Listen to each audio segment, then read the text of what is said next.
राना साहब खुशामदीद कहते हैं प्रोग्राम में आपको।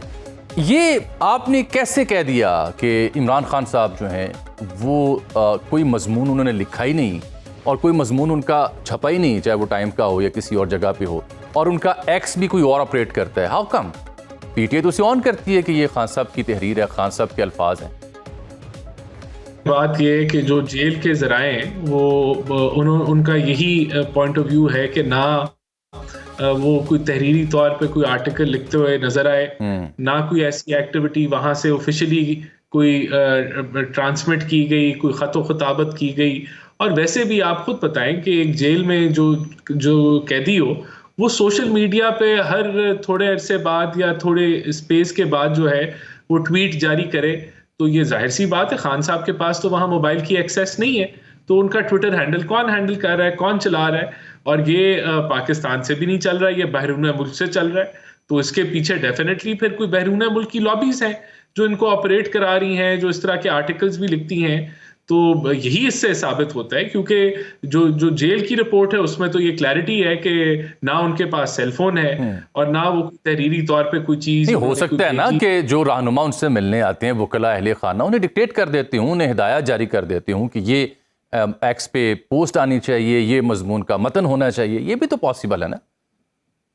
बिल्कुल। तो वो फिर लिखा तो फिर कहीं और से जाता होगा ना, फिर वो खुद तो नहीं लिख रहे, फिर वो खुद तो नहीं हैंडल कर रहे, ट्विटर तो नहीं चला रहे वो, या हो सकता है उनके ख्यालात हों, हो सकता है वो ना हो, लेकिन ये तो क्लैरिटी आ गई ना कि वो डेफिनेटली खुद इन चीजों को जो है वो बराह रास्त नहीं देख रहे। वो कह रहे हैं जी कि आप ऊपर से उतरे हुए हैं और आप जवाबदेह नहीं हैं, और जो बुनियादी हुकूक हैं किसी कैदी के जेल में वो भी आप पूरे नहीं कर रहे, और जो सियासी जमात की मुलाकात अपने कायद से है उस तक पर पाबंदी आयद की हुई। ये मुलाकातों पे क्यों आप बार बार कदगन लगा देते हैं? कभी फ़लाँ नहीं मिल सकता, कभी फ़लाँ नहीं मिल सकता, कभी अहले खाना नहीं मुलाकात हो पाती, कभी बच्चों के फ़ोन नहीं हो पाते। वाई सो?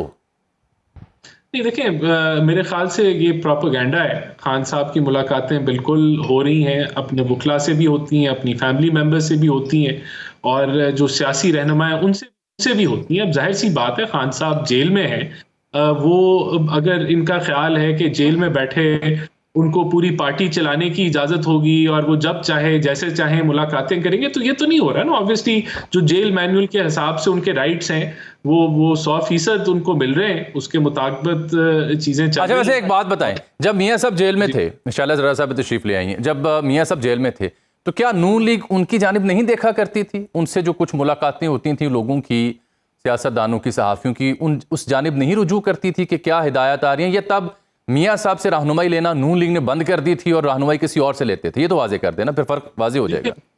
तो बड़ा क्लियर कट बता देता हूँ, उस वक्त सदारत जो है जमात की शहबाज शरीफ साहब को दे दी गई थी, और हर फैसला जो है वो शहबाज शरीफ साहब करते थे। अगर कोई बहुत कहीं कंफ्यूजन होती थी, जो कि बड़ा रेयर होता था, और या ऐसा कोई मामला होता था जहां कोई स्पेसिफिक कोई हिदायत लेनी है, तो वहां उनसे सीख कर ली जाती थी, वरना पार्टी की क़यादत शहबाज शरीफ चला रहे थे और उसको बिल्कुल वो फैसला करने के हकदार थे। ये प्रॉब्लम है पीटीआई के अंदर कि पीटीआई में ऐसा कोई मॉडल नहीं है। पीटीआई में उन्होंने चेयरमैन तो बना दिया बज़ाहिर बैरिस्टर गौहर साहब, लेकिन उनके पास किसी किस्म के इख्तियारात नहीं है। और शायद यही वजह है कि खान साहब ने बुज़दार जैसे चीफ मिनिस्टर का चुनाव किया, या केपी के जो चीफ मिनिस्टर थे वैसा चुनाव किया, कि बिल्कुल इनको ऐसे आदमी चाहिए जिनका ना कोई डिसीजन मेकिंग हो, ना वो कोई इतनी स्टैंडिंग वाले हों। ये वैसे आपने परवेज खटक साहब का चुनाव किस बुनियाद पे किया है?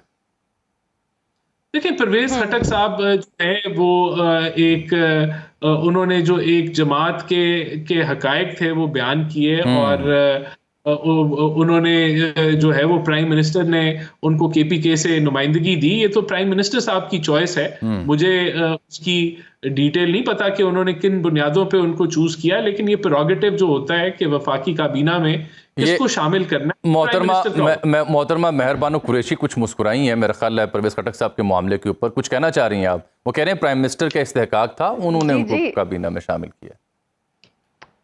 जिस ऊंचाई से ये मुसल्लत हुए हैं उसी ऊंचाई से उनका भी फैसला होके आया है। ऊंचाई से मुसल्लत हुए और वहीं से फैसला हुआ है। अब मैं तो ये ऐसी गहरी बातें समझने से कासिर हूँ, आम सा सहाफ़ी हूँ, मेरे ख्याल आप मार्फत की बातें कर रहे हैं।